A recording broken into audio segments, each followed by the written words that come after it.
কেষ্টপুরে বাড়িতে আগুন লেগে মৃত্যু হয়েছে এক ব্যক্তির। মাঝবয়সী ওই ব্যক্তি ভোর 3:30 নাগাদ আগুন লাগে।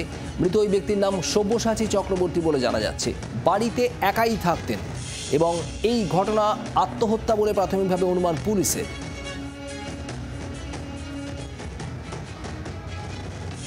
শহরে ফের অগ্নিকাণ্ড এবং অগ্নিকাণ্ডের বলি এক। এবং যে ছবি দেখাবো যে সকাল 3:30 নাগাদ কেষ্টপুর রবীন্দ্রপল্লীর এই বাড়িরই নিচের তলার একটি ঘরে কিন্তু আগুন দেখতে পায় পাড়া প্রতিবেশীরা এবং তড়িঘড়ি দমকলে খবর দিলে দমকলের একটি ইঞ্জিন ঘটনাস্থলে আসে এবং প্রায় আধ ঘন্টার চেষ্টায় আগুন নিয়ন্ত্রণে আসে। এবং তারপরে যেমনটা জানা যায় যে এর ভেতরেই একাকী এক ব্যক্তি তিনি কিন্তু এখানে থাকতেন এবং প্রায় 2 মাস ধরে তিনি একাই থাকছিলেন এই বাড়িতে।